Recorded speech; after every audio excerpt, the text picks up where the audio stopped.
이 성경을 보시면 이 사도 바울이 고린도 교회, 데살로니가 교회, 갈라디아 교회, 또 에베소 교회, 골로새 교회, 라오디게아 교회, 마케도니아 교회 등 이 최소한 7개 이상의 이 교회를 세운 것을 알려주고 있습니다. 그런데 아무리 이 사도 바울이 세운 교회들이라고 하지만 이 죄된 성품이 여전히 남아있는 사람들이 모인 곳이 교회이기 때문에 바울이 세운 교회들 역시 처음에는 적지 않은 문제들이 있는 것을 성경이 여러 곳에서 우리에게 그것을 보여주고 있습니다. 그런데 여러분, 이 교회들 중에서도 가장 문제가 많았던 교회가 어떤 교회인지 혹시 아십니까? 바로 고린도 교회죠. 고린도전서를 처음부터 쭉 읽어보시면 이 사실을 쉽게 발견하실 수가 있습니다. 그래서 1장을 먼저 보시면 고린도 교회는 어떻습니까? 자신은 바울파다, 아볼로파다, 게바파다라고 주장하면서 교회 안에 파당으로 인한 갈등이 있었다는 것을 보여주고 있습니다. 또한 5장을 보시면 교회 안에 음행의 문제가 있었다라는 사실도 알려주고 있습니다. 그리고 6장을 보시면 형제들끼리 서로 세상 법정에서 고소하고 고발하는 그런 문제도 있었다라는 것을 알려주고 있습니다. 게다가 8장을 보시면 우상하게 드려진 재물을 먹는 문제도 있었다라는 것을 분명히 우리에게 알려주고 계시죠. 그런데 오늘 본문은 고린도 교회의 이런 문제들보다 사실 더 큰 문제를 우리에게 오늘 지금 알려주고 있습니다. 여러분, 이 가장 큰 문제가 무엇인지 아십니까? 바로 주의 만찬을 합당하지 않게 먹고 마시는 문제가 됩니다. 이 문제가 얼마나 컸던지 사도 바울은 우리가 조금 전에 읽었던 29절부터 30절 말씀을 통해서 다음과 같이 이렇게 엄중하게 경고하고 있습니다. 그래서 28절부터 제가 다시 한번 읽도록 하겠습니다. 오직 사람이 자기를 살피고 그 뒤에 그 빵을 먹고 그 잔을 마실지니 합당하지 않게 먹고 마시는 자는 주의 몸을 분별하지 못하고 자기를 위하여 정죄를 먹고 마시느니라. 이런 까닭에 너희 가운데 약한 자와 병든 자가 많고 잠자는 자도 많도다. 여러분 어떻습니까? 지금 주의 만찬을 합당하게 먹고 마시지 않으면요 죽을 수도 있다라고 그렇게 경고하고 계십니다.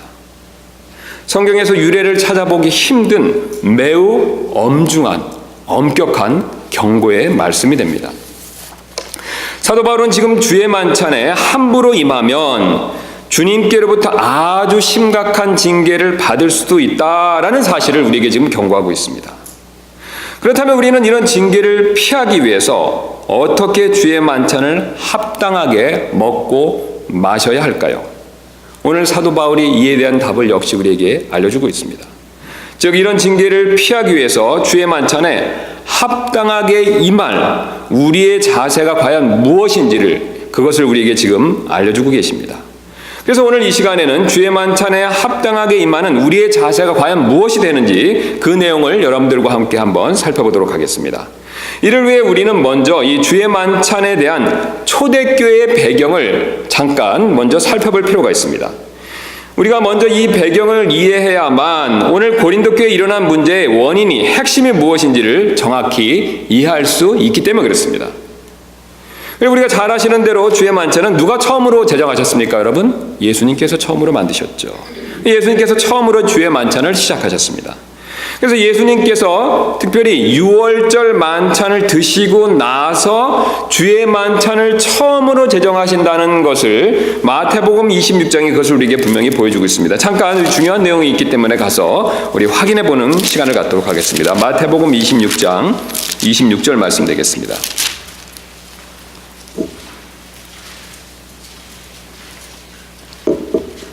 우리가 잘 아시는 대로 이제 주님께서 유월절을 기념하시면서 26절에 그 사실에 대해서 이렇게 마태가 우리에게 그것을 알려주고 있습니다. 그들이 먹을 때 예수님께서 빵을 집으사 축복하시고 그것을 떼어 제자들에게 주시며, 우리가 조금 전에 읽었던 이 26절 말씀에서 그들이 먹을 때 예수님께서 빵을 집으셨다라는 구절을 유심히 보실 필요가 있습니다. 우리가 이미 익히 잘 아시는 대로 예수님께서 빵을 집으셨는데 그 전에 하신 일이 있죠. 무슨 일이 있었습니까? 제자들과 함께 유월절 만찬을 드셨다는 거죠. 즉 이 상황을 다시 제가 정리해서 말씀드리면 예수님께서는 제자들과 함께 유월절 만찬을 어느 정도 드시면서 마무리하실 때쯤에 무엇을 지금 드신 겁니까? 빵을 드시고 떼어서 바로 주의 만찬을 시작하시는 모습을 보여주고 있죠. 그래서 그 사실을 누가복음 22장 19절부터 20절이 더 자세히 보여주고 있습니다. 우리 한번 잠깐 가서 확인해 보도록 하겠습니다. 누가복음 22장 19절부터 20절 되겠습니다. 동일한 내용을 쭉 말씀하시는데 누가는 이제 마태가 얘기하지 않은 내용들을 조금 더 얘기해 주고 있죠. 그래서 18절에 먼저 주님께서 잔을 먼저 집으신 내용을 말씀하시고 그 다음에 이제 19절부터 20절에 이렇게 말씀하고 계십니다. 누가복음 22장 19절부터 20절입니다.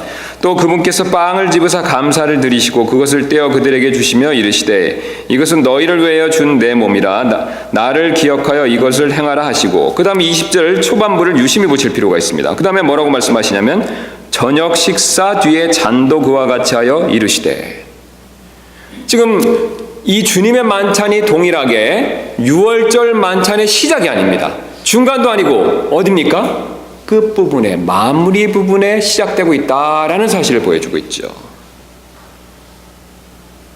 즉 유월절 만찬의 마지막에 주의 만찬이 시작됐다, 실행됐다라는 사실을 가르쳐주고 있습니다. 그래서 우리 초대교회 성도분들은요, 예수님의 이 방식에 따라서 주의 만찬을 가졌습니다. 즉 모여서 먼저 어떤 일을 했냐면요, 주의 만찬을 먼저 가진 것이 아닙니다. 흥미롭게도 예수님께서 하셨던 이 방법을 그대로 따라서 식사를 한 후에 그 끝에 주의 만찬을 가졌습니다. 그런데 예수님이 처음에 유월절 만찬을 드시고 마지막에 주의 만찬을 시작하신 것과는 다르게 한 가지 변화가 있었습니다. 그 한 가지 변화는 어떤 것이냐면 유월절 만찬 대신 이제는 교제의 만찬으로 그 만찬을 대체했다는 겁니다. 예수님은 유월절 만찬 끝에 주의 만찬을 시작하셨는데 이 제자들은 식사를 하고 주의 만찬하는 그 방법을 그대로 따르면서 한 가지만을 바꿨다는 것입니다. 유월절 만찬 대신 교제의 만찬으로 바꿨다는 것이죠. 여러분, 왜 이 주님의 제자들이 유월절 만찬을 하지 않고 그냥 식사의 교제의 만찬으로 바꿨을까요? 아시는 대로 유월절은 어떻습니까? 예수님의 십자가 사건을 통해서 유월절이 다 성취된 것을 제자들이 이미 알고 있기 때문에 그렇죠. 즉 예수님의 십자가 사건을 통해서 유월절이 다 성취됐기 때문에 유월절 만찬을 이제 제자들은 더 기념할 필요가 없기 때문에 그렇죠. 그 대신 교제의 만찬을 갖고 나서 주의 만찬을 갖기 시작했습니다.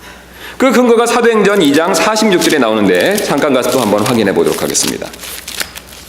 사도행전 2장 46절입니다.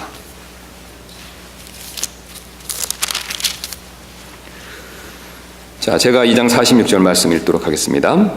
또 날마다 한 마음이 되어 성전에 거하고 집에서 집으로 돌아가며 빵을 떼면서, 그 다음 마지막 구절을 유심히 보실 필요가 있습니다. 단일한 마음으로 즐겁게 자기들의 음식을 먹고 빵을 떼면서 자기들의 음식을 먹었다라고 말씀하고 계시죠. 그래서 이 46절 내용, 이 말씀을 좀 더 정확하게 이해하기 위해서는 가장 먼저 이런 교제를 하고 있는 사람들이 누군지를 먼저 확인해 볼 필요가 있습니다. 그래서 이 지금 교제하며 빵을 떼면서 자기들의 음식을 먹고 있는 이 사람들은 41절에 나와 있는 바로 베드로, 사도 베드로의 설교로 인해서 구원받은 3,000명의 유대인들이 되죠. 41절 말씀 보도록 하겠습니다. 그때 그 말을 기쁘게 받아들인 자들이 침례를 받음에 바로 그날에 3,000혼가량이 그들에게 더해지니라.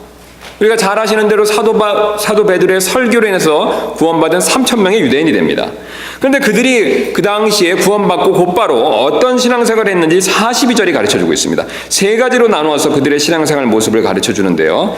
그들이 흔들리지 아니하며 사도들의 교리와 교제 안에 머물고, 그 다음에 빵을 떼며 두 번째, 그 다음에 기도하더라.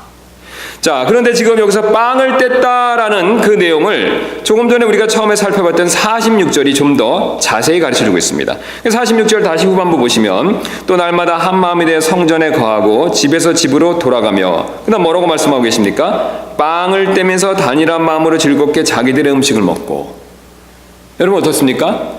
지금 42절에서 빵을 뗐다라며 주의 만찬을 기념하는 모습을 보여주고 있는데 46절에서는 주의 만찬을 기념하는 내용이 두 가지인 것을 보여주고 있죠. 어떤 내용입니까? 글자 그대로 빵을 떼면서 주의 만찬을 그대로 준행하고, 그 다음에 어떤 행동을 또 했습니까? 자기들의 음식을 먹었죠.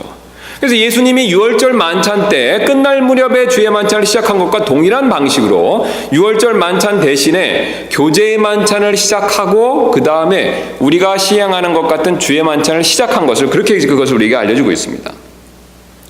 여기서 자기들이 먹은 음식은 분명히 유월절 만찬이 될 수가 없겠죠. 왜냐하면 지금은 4월에 있었던 유월절이 훨씬 지나 바로 6월에 지금 오순절 이후의 시점이기 때문에 그렇습니다. 그래서 이들은 지금 유월절 만찬이 아니라 교제의 음식을 먹고 있는 것이죠. 즉 교제의 식사와 주의 만찬을 같이 병행하고 있는 모습을 보여주고 있습니다.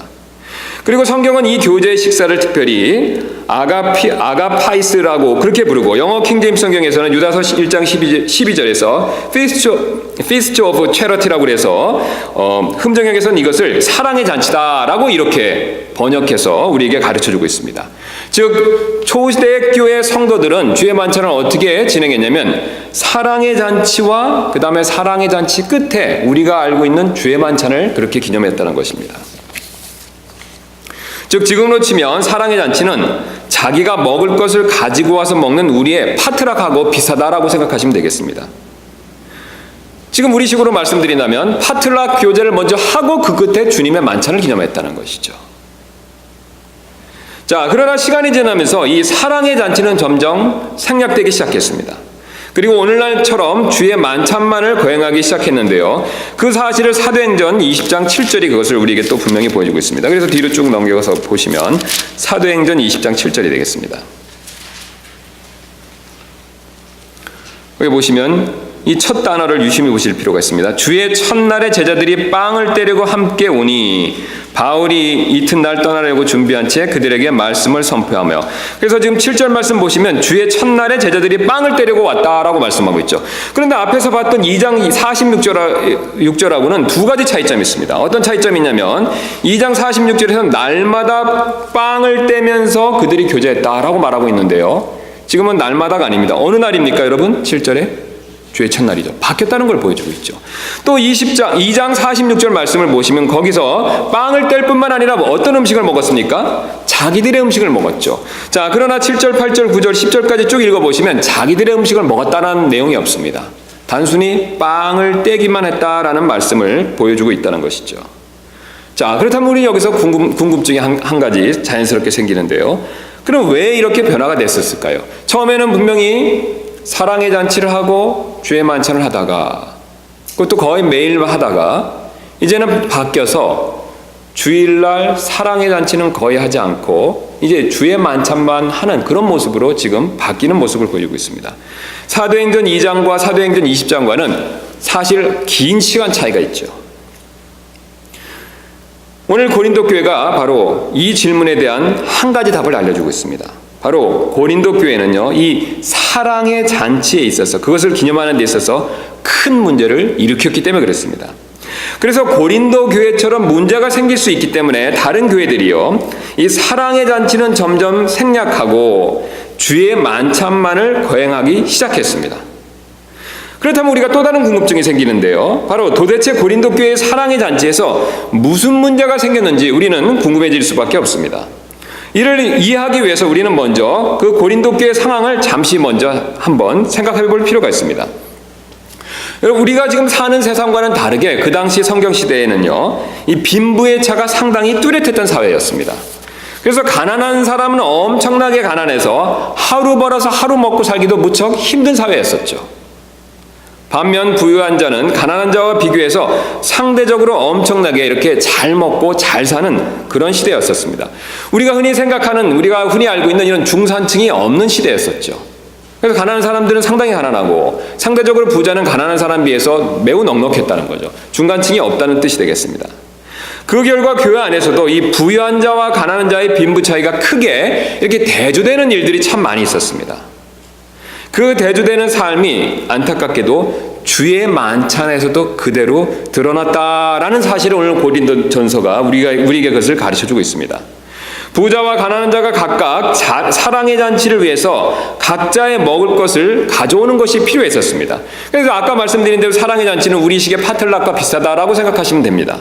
그래서 각자가 먹을 것을 가져오는데요, 당연히 부유한 자는 어떻습니까? 자기가 먹을 것을 많이 가지고 왔겠죠. 그러나 가난한 성도는 가져올 것이 별로 없었을 것입니다. 그래서 좀 더 쉬운 예로 지금의 우리로 예화로 치면 이 파틀락의 부자 성도는 이 출장 뷔페 같이 이렇게 쫙 음식을 많이 갖고 오는 거죠. 그러나 가난한 성도는 어떻습니까? 극히 가난하기 때문에 집에서 먹던 김치 한 그릇 정도, 그 정도밖에 갖고 올 수 없었다는 뜻이 됩니다. 여러분, 만약에 여러분이 그런 가난한 성도였다면 부자 성도가 이렇게 파틀락에서 출장 뷔페 같이 싹 가져온 것을 봤었을 때 어떻습니까? 위화감을 느끼실 수밖에 없지 않겠습니까? 당연히 위화감이 조성될 수밖에 없다는 뜻이 되겠습니다. 사실 그들의 부유함에 문제가 있는 것이 아니죠. 자신들의 부유함을 드러내려고 하는 이 고린도 교회 부유한 사람들의 교만에 문제가 있었다는 것입니다. 그들은 처음에 사랑의 잔치 글자 그대로 베풀려고 음식을 가져오지만 그 가운데 은근히 자신의 부유함을 드러내려고 하는 그런 교만이 있었다는 뜻이 됩니다. 사실 그들 안에 죄가 그들의 부를 이용해서 교만하게 만드는 것에 문제가 있었다는 뜻이 됩니다. 게다가 더 놀라운 사실은 이 부자들은 정해진 시간보다 일찍 와서 자기가 좋아하는 음식을 먼저 다 먹어버렸습니다. 역시 그들이 먹은 음식에 문제가 있는 것이 아니라 그들의 음식을 탐하는 욕심에 문제가 있는 것이죠. 우리가 지금까지 제가 말씀드린 내용을 이해하시고 그 다음에 이제 17절부터 22절 말씀, 본문 말씀을 보시면 사도 바울이 말씀하시는 뜻이 무엇인지 우리가 이제 정확히 이해할 수가 있습니다. 다시 한번 11장 17절부터 22절까지 말씀 한번 살펴보도록 하겠습니다. 그래서 바울이 그들의 문제점에 대해서 17절부터 22절에 그들의 주의 만찬의 문제점에 대해서 그것을 가르쳐주고 있습니다. 그래서 제가 읽도록 하겠습니다. 이제 내가 너희에게 밝히 말하는 이 일로는 너희를 칭찬하지 아니하노니 그것은 곧 너희가 함께 모이는 일이 더 좋은 일이 되지 못하고 더 나쁜 일이 된다는 것이라. 주의 만찬을 하기 위해서 모이는 것이 좋은 일이 아니라 반대로 뭐라고 말씀하고 있습니까? 나쁜 일이 된다는 것이죠.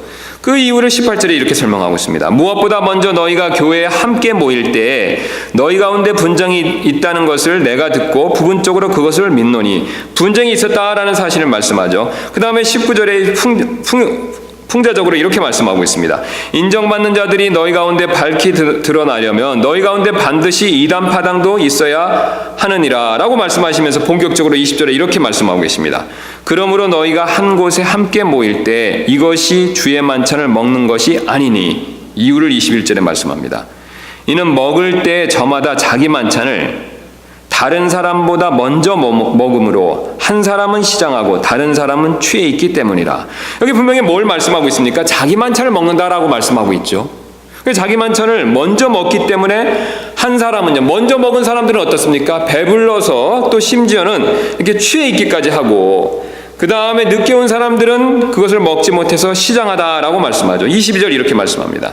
도대체 무슨 말이냐? 너희가 먹고 마실 집이 없느냐? 너희가 하나님의 교회를 업신여기고 없는 자들을 부끄럽게 하느냐? 지금 이 먼저 와서 먹는 사람들이 누구라라는 사실을 가르쳐주고 있습니까? 부유한 사람들이죠. 그래서 나중에 와서 먹지 못하는 사람들이 가난한 자들이고 그 사람들을 지금 부끄럽게 만든다라고 그렇게 말씀하고 있죠. 내가 너희에게 무슨 말을 하랴? 내가 이 일로 너희를 칭찬하랴? 너희를 칭찬하지 아니하노라. 그래 바울이 지금 엄하게 지금 따끔한 말을 하고 있습니다. 그러면서 뒤로 가셔서 우리 33절에 이어서 다음 상황을 우리에게 알려주고 있습니다.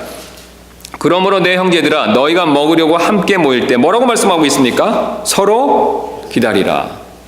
그럼 이 얘기는 무엇을 알려주고 있습니까? 서로 기다리지 않았다는 거죠. 먼저 와서 먹는 일이 있었다는 겁니다. 부유한 자는 음식을 많이 가져와서 자기가 먼저 많이 먹기 위해서 먼저 먹는 일이 있었다는 것이죠. 그 다음 34절에 이렇게 말씀하시죠. 그래서 만일 누구든지 시장하거든 집에서 먹을지니 이것은 너희가 함께 모여 정죄에 이르지 아니하게 하려 함이라. 남은 일들은 내가 가서 질서 있게 세우리라. 그래서 왜 먼저 와서 먹었냐라고 하니까 부자들이 하는 말 있지요. 부자들이 이렇게 먹을 것을 탐하는 자들이 하는 말이 있죠. 배가 고파서 먼저 먹었습니다.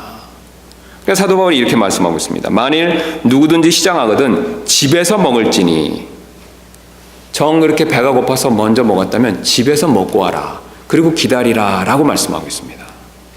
지금 고린도 교회의 문제점이 바로 여기에 있었습니다. 그들은 주의 만찬을 거행하기 전에 사랑의 잔치를 하는데 자기의 것을 많이 가져와서 그것도 먼저 먹기 위해서 와서 그것을 다 먹고 그 다음에 주의 만찬을 거행하려고 하는 것에 문제가 있었다라고 그렇게 말씀하고 있습니다. 그래서 이 상황을 우리식으로 말씀드리면 다음과 같겠죠. 우리가 1시에 파틀락을 하기로 정했습니다. 그래서 파틀락을 하고 이 당시 모습대로 파틀락 끝에 주의 만찬을 하기로 서로 다 약속했는데 이 교회 내 부자들이 12시에 먼저 오는 것이죠. 12시에 미리 와서 음식을 뷔페상같이 쫙 차려놓고 자기들이 먼저 다 먹는 겁니다. 그리고 다 먹고 1시쯤에 다른 성도들, 특별히 가난한 성도들이 왔었을 때 남은 음식을 먹으라고 자기들은 배를 두드리면서 그것을 먹고 그 다음에 주의 만찬을 하자라고 그렇게 말하는 꼴이 된다는 것이죠. 심지어는 그들은 배가 부른 가운데 취해 있었다라고 21절은 그렇게 말하고 있습니다. 여러분 한번 생각해 보시기 바랍니다. 이런 상황 가운데서 주의 만찬을 제대로 할 수 있었겠습니까? 왜 이런 상황 가운데서 올바른 주의 만찬을 가질 수 없었겠습니까, 여러분? 참된 주의 만찬은 주님의 십자가 사건을 기억하는 일이기 때문에 그랬습니다. 여러분 우리가 이제 곧 주의 만찬을 기억할 텐데 우리가 주의 만찬에서 무엇을 기억하기를 주님은 원하십니까? 주님께서 하신 십자가의 사건을 주님은 그것을 우리가 기억하기를 원하고 계시죠. 주의 만찬에서는 우리가 십자가의 사건을 기억해야 되는데 지금 고린도교회 성도들은 사랑의 만찬에서 정반대되는 일을 행하는 모습을 우리에게 지금 그것을 가르쳐주고 있습니다.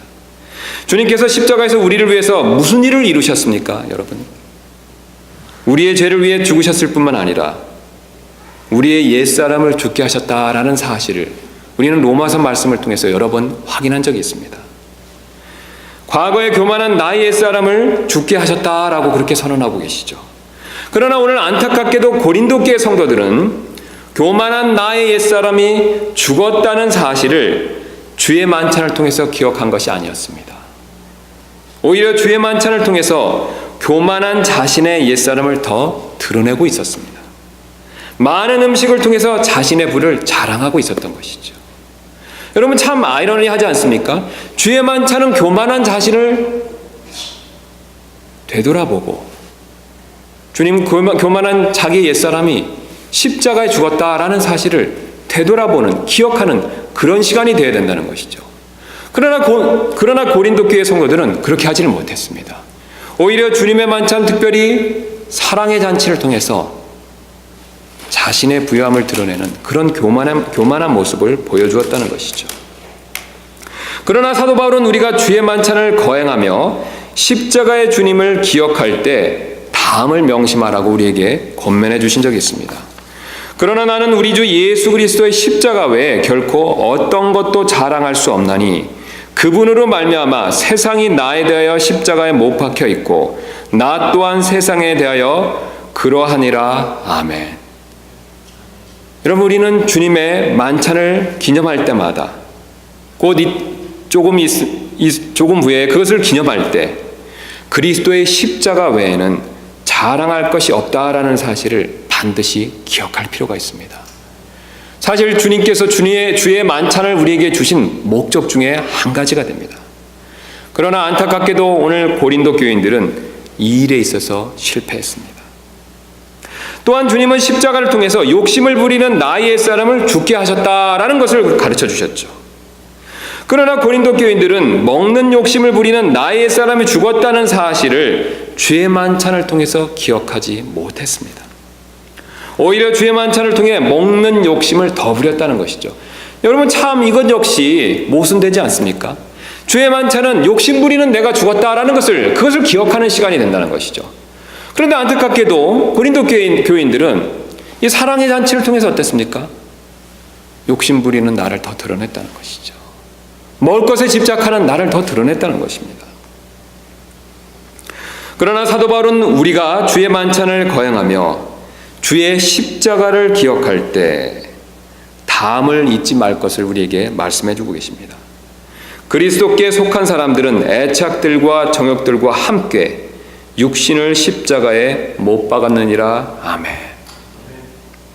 그러므로 우리는 주의 만찬을 거행할 때 우리의 애착과 정욕들이 십자가에 못 박혔다라는 사실을 반드시 기억할 필요가 있습니다. 우리 주님은 분명히 우리의 죄를 위해 죽으셨을 뿐만 아니라 우리의 옛사람도 함께 죽게 하셨습니다. 여러분 정말 이 사실을 믿으십니까? 여러분은 그러나 안타깝게도 고린도 교인들은 이 사실을 기억하지 못했습니다. 사랑의 잔치, 그것을 통해서 반대로 자신의 옛사람을 더 드러냈다는 것이죠. 또한 그 무엇보다도 주님은 십자가를 통해서 우리를 하나 되게 만들어 주셨습니다. 그러나 고린도 교인들은 주의 만찬을 통해 하나됨을 힘써 지켰던 것이 아니라 오히려 반대로 행동했습니다. 여러분 참 얼마나 어처구니 없는 일입니까? 이 주의 만찬은 예수 그리스도의 십자가의 그 공로를 통해서 이방인과 유대인이 하나 되고, 또 이방인 안에서도 서로 성별이나 나이나 지위와 빈부의 격차에 상관없이 하나님의 자녀로서 하나로 만들어주는 그런 놀라운 능력을 가지고 있는데, 주의 만찬을 통해서 이 사실을 기억해야 되는데 오히려 반대로 그들은 사랑의 잔치를 통해서 자신들 사이에 중간에 벽을 다시 세우는 그런 모습을 보여주고 있습니다. 그러나 주님은 십자가를 통해 우리의 중간 벽을 허무시고 한 몸이 되게 만드셨다라고 분명하게 우리에게 선언하고 계십니다. 그래서 에베소서 2장 13절부터 16절은 이렇게 말씀하고 계시죠. 한때 멀리 떨어져 있던 너희가 이제는 그리스도 예수님 안에서 그리스도의 피로 가까워졌느니라. 그분은 우리의 화평이시니라. 그분께서 둘을 하나로 만드사 우리 사이의 중간 분리벽을 허무시고 원수되게 하는 것, 즉 규례들에 수록된 명령들의 율법을 자기 육체로 없애셨으니 이것은 이들을 자기 안에서 하나의 새 사람으로 만듦으로써 화평을 이루려 하시며, 또 십자가로 그 원수되게 하는 것을 죽이사 친히 십자가로 이들을 한 몸으로 하나님과 화해하게 하려 하심이라. 아멘. 이처럼 우리는 주님의 만찬을 거행할 때마다 주님께서 십자가를 통해서 하나가 되게 하신 사실을 반드시 기억할 필요가 있습니다. 여러분, 우리가 주님의 만찬, 그 주의 만찬, 빵과 잔을 먹고 마실 때마다 주님께서 우리를 하나 되게 하신 사실을, 그것을 우리는 꼭 반드시 기억할 필요가 있습니다. 그러나 안타깝게도 고린도 교인들은 주의 만찬을 통해 반대로 중간벽을 다시 세우고 분쟁을 일으키는 일에 열중하고 있었습니다. 사실 고린도 교인들이 이런 문제를 일으키고도 뻔뻔했던 이유가 있습니다. 바로 교리적인 분쟁이 그들 가운데 있었기 때문에 그렇습니다. 그들은 각자 자신이 그렇게 행하는 것을 사실은 대수롭지 않게 여기고 있었습니다. 왜냐하면 자신은 아볼로나 게바에게 속해 있기 때문에 지금 이 교회의 설립 선교사이며 목회자였던 사도 바울의 말씀을 들을 필요가 없다라고 그렇게 생각하고 있었기 때문에 그렇습니다. 그래서 사도 바울이 사실 이 고린도 교회를 세우고 선교사로서 세우고 또 이 고린도 교회에서 잠깐이지만 목회를 했었습니다. 그러나 그가 다른 선교지를 위해서 그 교회를 떠났었을 때 그 뒤에 게바나 아볼로나 같은 사람들이 직접 방문하거나 아니면 어떤 편지나 글을 통해서 그들에게 어떤 가르침을 준 적이 있었을 것입니다. 그래서 어떤 사람들은 아볼로나 또 어떤 사람들은 게바의 말을 더 집중해서 들었다는 것이죠. 그러면서 바울이 분명히 자신의 후임에 어떤 목회자를 세웠었을 텐데 그의 말을 잘 듣고 있지 않았다는 것을 보여주고 있습니다. 지금으로 치면 이런 모습과 비슷하겠죠. 인터넷으로 다른 목회자 설교를 들으면서 자신의 교회 목회자의 설교는 인정하지 않으려는 태도, 그런 모습과 비슷한 것을 보여주고 있습니다. 그래서 그들은 바울의 가르침을 듣지 않고 이 정도까지 지금 멋대로 행하는 모습을 보여주고 있습니다. 그래서 바울이 심지어 뭐라고 얘기하냐면 남은 일들은 내가 가서 질서 있게 세우리라 라고 그렇게 경고하고 있죠. 그들이 이렇게 안타깝게도 이런 일을 행했었을 때 주님께서 나서기 시작하셨습니다. 바로 주님께서 이들을 징계하셨습니다. 30절 말씀 다시 한번 보시면, 이런 까닭에 너희 가운데 약한 자와 병든 자가 많고 잠자는 자도 많도다. 여러분, 지금 주님께서 무엇을 말씀해 주고 계십니까? 주님의 징계로서 너희 가운데 약한 자와 병든 자와 잠자는 자가 많다라고 그렇게 경고하고 계시죠. 여기서 우리는 흥미로운 점을 한 가지 발견할 수 있는데요. 주님의 징계의 내용이 다 특별히 몸의 건강과 관련되고 있다는 사실입니다. 지금 주님께서 이 올바르게 주의 만찬을 거행하고 있지 않은 고린도 교회 성도들에게 여러 종류의 다른 징계를 내리실 수도 있었습니다. 그래서 우리가 쉬운 예로 어떤 가정의 문제를 주실 수도 있었죠. 또 하는 일이 잘 안 되게 해주실 수도 있었겠죠. 또 재정적인 문제가 생기게 하실 수도 있었을 것입니다. 그런데 오직 유별나게 특히 몸이 약해지고 병들고 심지어는 죽게 된다라고 그렇게만 경고하고 계십니다. 왜 몸의 건강과 관련된 징계만을 지금 내리고 계실까요? 바로 고린도 교인들이 주의 만찬에 저질렀던 죄는 다름 아닌 주의 몸인 교회를 나누고 분쟁하게 만든 죄이기 때문에 그렇습니다. 사도 바울은 18절에 이 사실을 다음과 같이 말씀하고 있죠. 다시 한번 가서 위에서 보도록 하겠습니다. 무엇보다 먼저 너희가 교회에 함께 모일 때 너희 가운데 분쟁이 있다는 것을 내가 듣고, 이 고린도 교회들이 교회로서 함께 모일 때 거기에 분쟁이 있었다는 것이죠. 그 다음에 22절에 더 아주 직접적인 말씀을 하고 계시는데, 도대체 무슨 말이냐? 너희에게 먹고 마실 집이 없느냐? 그 다음에 뭐라고 말씀하고 계십니까? 너희가 하나님의 교회를 업신여기고. 이것은 단순히 먹고 마시는 문제가 아니었었습니다. 무엇을 업신여긴다라고 말씀하고 계십니까? 하나님의 교회를 업신여긴다라고 말씀하고 계시죠. 사실 주의 만찬에 참여하는 것은 그리스도의 몸인 교회에 자신이 속했다라는 사실을 인정하고 기억하는 일이 됩니다. 그래서 바울은 10장 16절부터 17절에 그 사실을 다음과 같이 말씀하고 있죠. 한번 가서 10장 가서 확인해 보도록 하겠습니다. 우리가 축복하는 축복의 잔은 그리스도의 피에 함께 참여하는 것이 아니냐. 우리가 떼는 빵은 그리스도의 몸에 함께 참여하는 것이 아니냐. 지금 뭐라고 지금 사도 바울이 말씀하고 있습니까? 우리가 떼는 빵과 우리가 먹고 마시는 잔이 그리스도의 몸에 참여한다라고 말씀하고 계시죠. 그 다음에 그 그리스도의 몸에 참여하는 것이 무엇인지에 대해서 17절에서 그 사실을 우리에게 말씀해주고 있습니다. 우리가 많아도 한 빵이요 한 몸이니 이는 우리가 다 그 한 빵에 참여하는 자들이기 때문이라. 아멘. 여러분, 지금 여기서 우리가 많아도 한 빵이요 한 몸이니 라고 말하는 것은 무엇을 의미하고 있습니까? 교회를 얘기하고 있죠. 여러분, 이 사실을 정말 인정하십니까? 그래서 사실 우리가 주의 만찬을 먹고 주의 잔을 마시는 일은 우리가 사실 주님을 통해서 주님의 몸된 교회에 속해 있다라는 사실을 기억하고 그것을 명심하는 일이 됩니다. 결국 고린도 교인들이 주님의 만찬을 합당하게 행하지 않았기 때문에 주님의 몸인 교회를 업신여기는 죄를 지었다라고 그렇게 말씀하고 계십니다. 그러자 놀랍게도 주님 역시 그들의 몸을 업신여기셔서 그들의 몸에 건강의 복을 주지 않으신 사실을 우리에게 말씀해주고 계십니다. 여러분, 여기서 우리의 성도의 지혜가 필요합니다.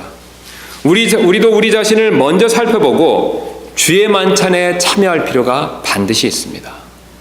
오늘 주님께서는 고린도 교회에게만 이 말씀을 주시는 것이 아닙니다. 모든 교회에게 이 말씀을 지금 가르쳐주고 계십니다. 그래서 28절에 분명히 이 사실을 다음과 같이 말씀하고 계시죠. 오직 사람이 자기를 살피고 그 뒤에 그 빵을 먹고 그 잔을 마실지니. 여러분, 지금 주님께서 뭐라고 말씀하고 계십니까? 오직 사람이 자기를 살피고 먹고 마시라고 말씀하고 있죠. 여러분, 다른 사람을 먼저 생각할 필요가 없습니다. 자기 자신만을 먼저 살피라고 말씀하고 계십니다. 그래서 우리가 오늘 이 말씀을 그대로 순종하기를 원하신다면 우리는 오늘 지금 자기 자신이 주님 앞에서 교만으로 인해서 지은 죄가 혹시 있는 것은 아닌지 자기 자신을 먼저 살펴볼 필요가 있습니다. 오늘 고린도 교회 문제점이 무엇이었습니까? 교만의 문제가 있었죠. 그 교만의 문제가 자기 자신에서만 멈춘 것이 아니었습니다.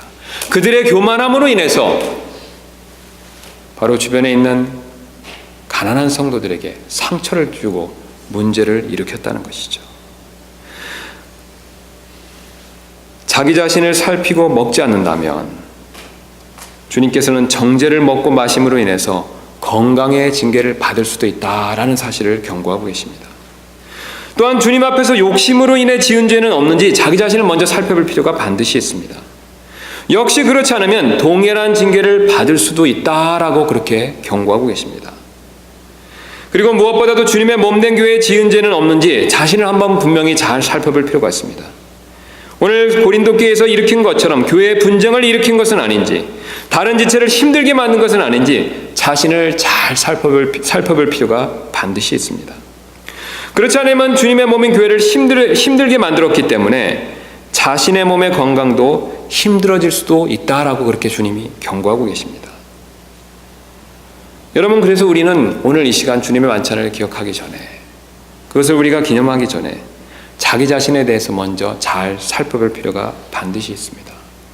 여러분, 우리가 만약에 오늘 사도 바울이 말씀해 주신 것처럼 우리가 자기 자신을 잘 살피고 합당하게 먹고 마신다면 이것과는 반대로 주님의 놀라운 영적인 복이 우리에게 임할 것입니다. 주님은 주의 만찬을 통해서 주님을 기억하라고 말씀하고 계십니다. 우리가 주님을 기억할 때 우리 안에 계신 주님께서 우리를 더 가까이 부르실 것입니다. 사실 주님은 내 안에 또한 우리 교회 한가운데 계십니다. 여러분 정말 이 사실을 믿으십니까? 여러분, 우리가 주님의 만찬을 통해서 내 안에 계신 주님, 우리 안에 계신 주님을 기억할 필요가 반드시 있습니다. 여러분, 그것을 기억하기 전에 반드시 주님은 내 자신을 먼저 살피라고 그렇게 말씀하고 계십니다. 제가 여러 번 거듭해서 말씀드리는 것처럼 사실 우리가 범죄하는데 그 심각성이 있는 것이 아닙니다. 물론 은혜를 더하기 위해서 죄를 지어도 된다라는 뜻으로 말씀드리는 것은 아닙니다. 우리가 어쩔 수 없이 죄를 짓지만 우리에게 있어서 진정한 문제는 바로 이 죄를 주님 앞에 날마다 즉시 자백하고 회개하지 않는데 그 문제가 있습니다. 우리가 주님께 우리의 죄를 자백하고 회개하지 않은 상태에서 특별히 교만죄와 특별히 욕심을 부리는 죄를, 또 특별히 교회의 여러 지체에게 잘못한 죄를 그대로 회개하지 않은 채 주의 만찬에 임했었을 때